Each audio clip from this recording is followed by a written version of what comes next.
Meus queridos, diz a Escritura Sagrada que nos lábios do entendido se acha sabedoria, mas a vara é para as costas do que é falto de entendimento. A pessoa não precisa fazer doutorado, mestrado, MBA para ser uma pessoa entendida na vida. A ciência do homem conta muito, mas a sabedoria que vem de Deus é um dom muito superior. E Deus o concede a todo aquele que busca. Já a pessoa que acha que ela é entendida o bastante para conduzir a sua vida sem a direção do Senhor, essa pessoa é falta de entendimento. Ela vive como quer, diz o que lhe vem na boca. Muitas vezes ela fala coisas arrogantes, palavras impensadas, dizem coisas pesadas, muitas vezes até contra os próprios filhos ou pessoa da família, e depois então quando surgem os problemas, ficam se perguntando por que Deus permitiu que isso acontecesse. Mas a Bíblia adverte, a vara, quer dizer a punição, é para as costas do tolo. A pessoa que não vigia o que fala, não pensa no que faz, não cumpre os mandamentos divinos, sem perceber ela está abrindo a porta para o mal entrar. E ainda que não queira, ela está se vestindo de maldição. As pessoas são responsáveis pelo que acontece com elas, tanto coisas boas como as ruins. Pois são as nossas atitudes que determinam se seremos abençoados ou não. O problema de muita gente é não dar atenção à palavra. Quem não lê a palavra de Deus e não pauta a sua vida pelos ensinamentos, ainda que queiram ser abençoados, não estão desejando a bênção. Há quem pense que pode viver como bem entende e não importa o que faça. Tem gente que julga que isso não tem a menor influência na sua vida, mas tem.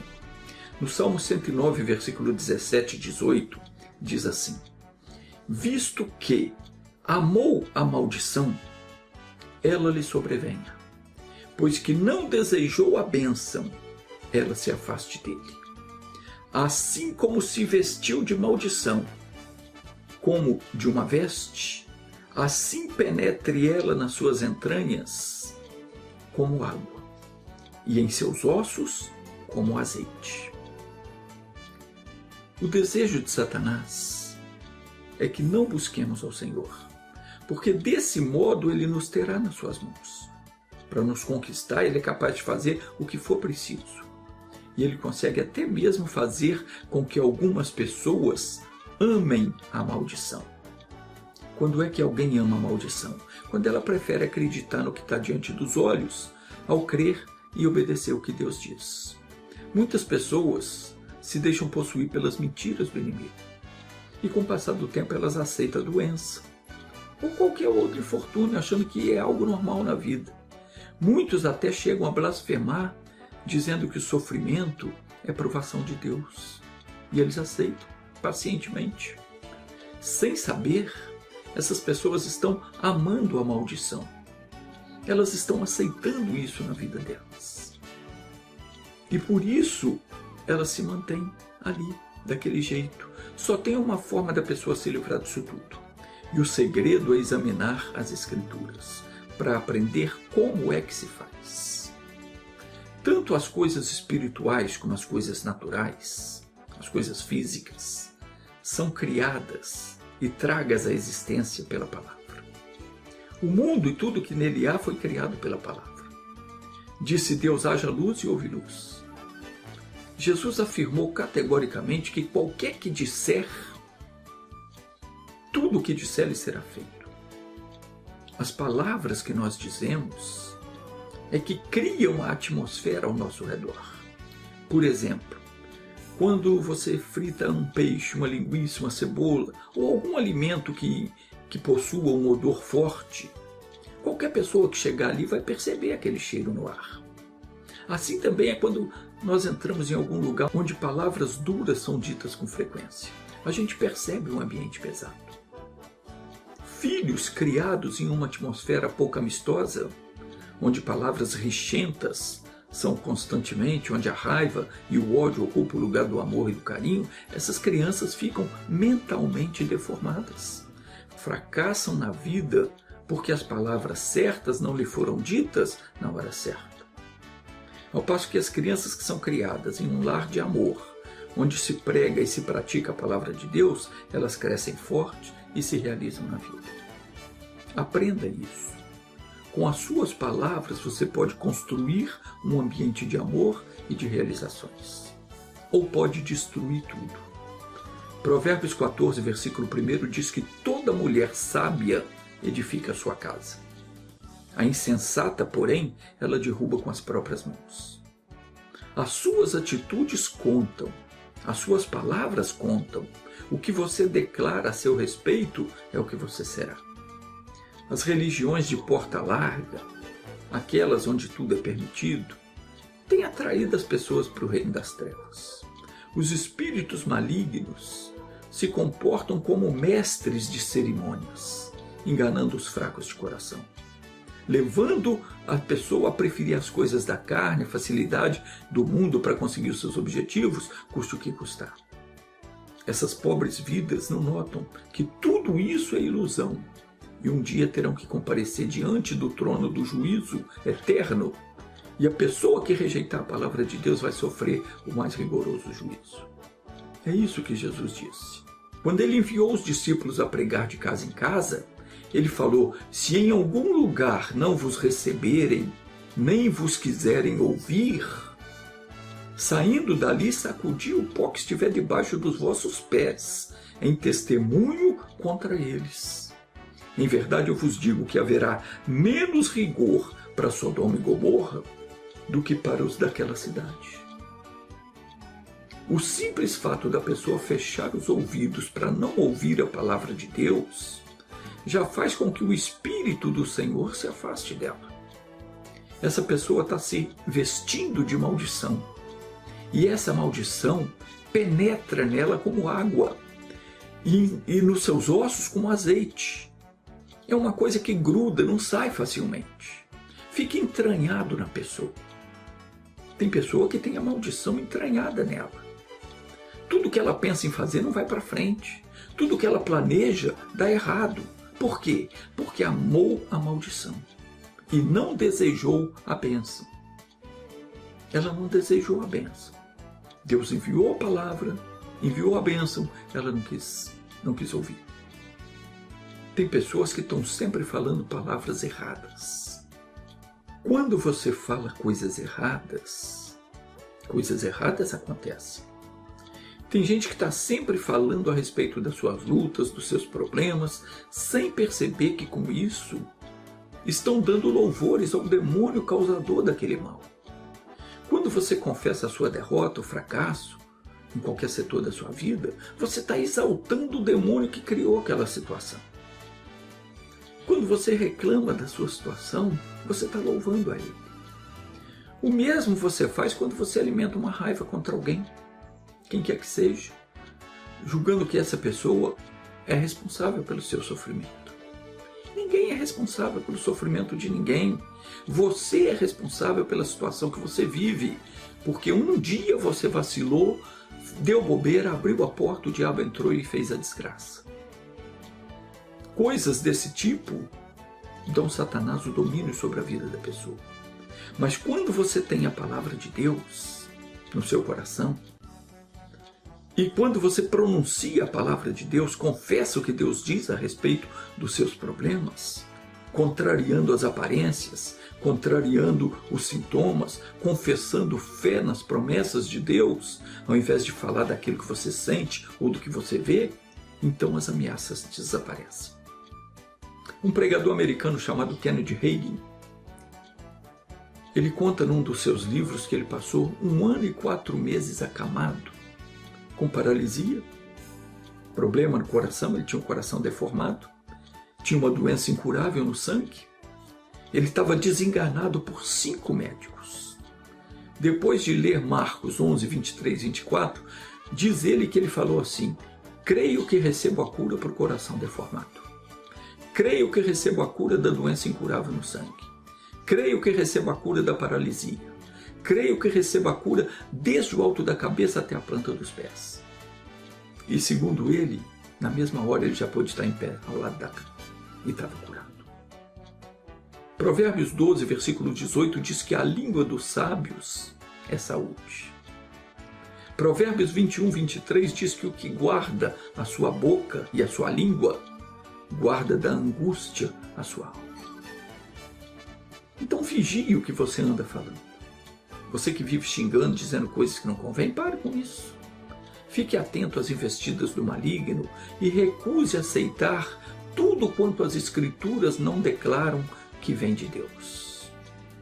Não dê para o adversário a mínima chance de ter 1 milímetro sequer de espaço na sua vida, porque tudo que vem dele não presta e não pode ser aceito. Então guarde a sua língua, não permita que os seus lábios confessem aquilo que a Bíblia condena. Eu não posso me conformar com alguma enfermidade quando a Bíblia afirma que pelas feridas de Jesus eu fui sarado. Eu não posso aceitar escassez porque Jesus declarou que ele veio para me dar vida e vida com abundância. Eu não posso fracassar nos meus planos e nem aceitar derrota porque a Bíblia afirma que em Cristo Jesus eu sou mais que vencedor. Mas tem pessoas que estão aceitando o sofrimento, pensando que é uma provação, que vem de Deus. Está errado. Jesus declarou em Mateus 7,18 que uma árvore boa não pode dar maus frutos e nem uma árvore má dar bons frutos. Portanto, se você tem sido enganado pelo maligno, pensando que o seu sofrimento vem de Deus, que Deus é que não quer te abençoar, que Deus não quer te prosperar, Deus não quer te curar, peça perdão a Deus. Peça perdão, porque senão você vai continuar debaixo da mão do inimigo. E a missão do inimigo é roubar, matar e destruir. Todo mundo pode ter do bom e do melhor, sem se envolver com o diabo, sem submeter às tentações. Nunca em toda a história da humanidade um servo de Deus viveu na penúria, passou fome, deixou de ter assistência de Deus, não.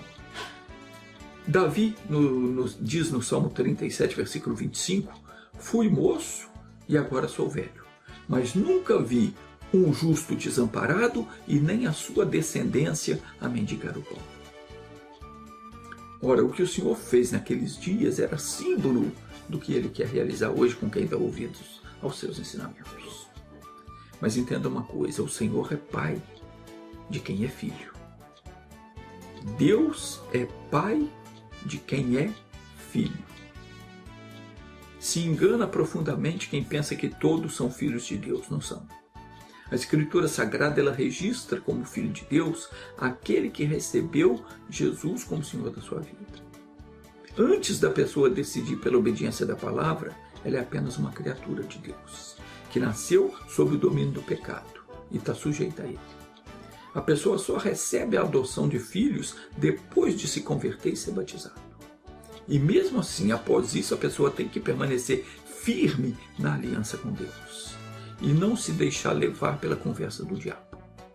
Se você aceitar a maldição e não fizer nada para que ela saia da sua vida, mais cedo ou mais tarde você vai se tornar um servo do diabo.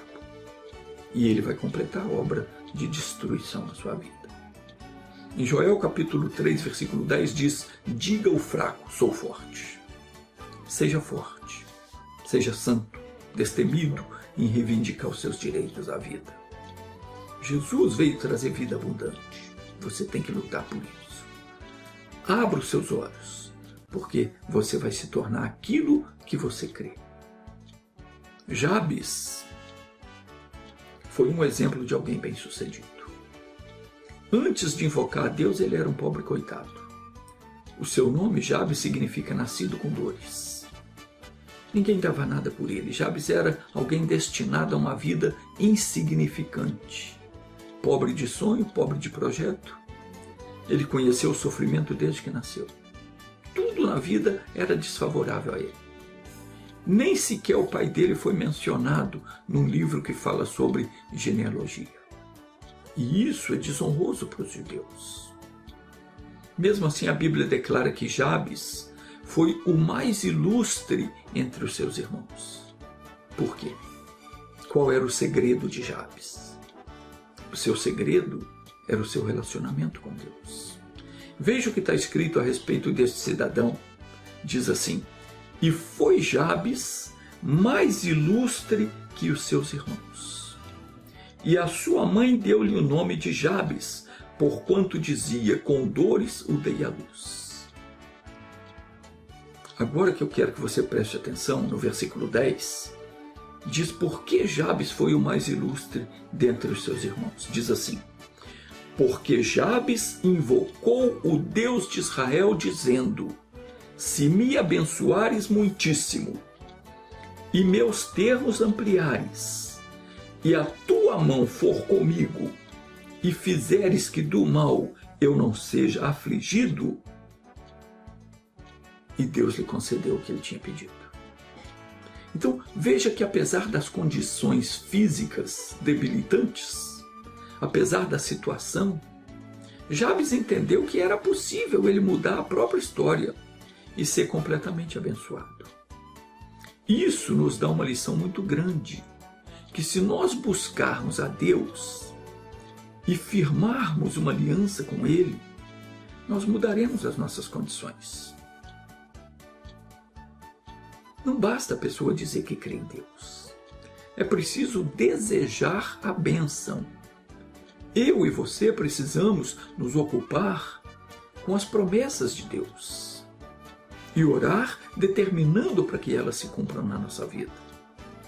Não deixe os pensamentos negativos tomarem conta da sua mente. Observe o que fizeram os servos do Senhor nos dias bíblicos e haja da mesma maneira, pois eles agradaram a Deus pelas suas escolhas. Mas se, no entanto, você não desejar a bênção, pode ter certeza, ela vai se afastar de você. Deixe de fazer a própria vontade e passe a seguir as orientações de Deus. Não deixe que sentimentos negativos venham te envolver. Ao contrário, faça com que as promessas de Deus sejam o seu desejo. Ore a respeito delas. E ainda que pareça impossível o cumprimento delas na sua vida, creia, porque assim você vai ver a glória de Deus. Vamos orar? Meu Deus, não queremos amar a maldição. Queremos ser santos como Tu és santo. Queremos ser guardados de todo o mal e de tudo que traz a operação do reino das trevas e nos coloca sob a ação dos demônios. Ensina-nos, Pai, a desejar a bênção em todo o tempo. Dá-nos entendimento para confessarmos a palavra diante de todo e qualquer ataque maligno. Nós não podemos te envergonhar a ponto de desprezar a bênção que tens colocado à nossa disposição. Precisamos aprender mais de Ti, para não só fazer com que a maldição se afaste de nós, como também para assumirmos aquilo que nos tem preparado. Pai, eu vou usar agora o Teu poder para ajudar essa pessoa que está sendo oprimida pelo mal.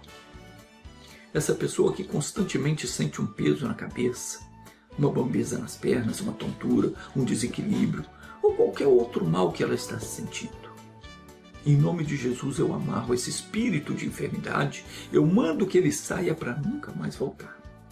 E Pai, essa pessoa que sente dores em qualquer parte do corpo, que não tem paz nem para dormir, e o doutor já não sabe mais nem o que fazer, eu te peço, toca agora no local dessa dor e opera, Senhor, fazendo com que o que está errado se conserte. Porque não há coisa difícil para o Senhor. Não há coisa que o Senhor não possa fazer. E eu sei que Tu farás, no momento que essa pessoa rejeitar a maldição e amar a bênção.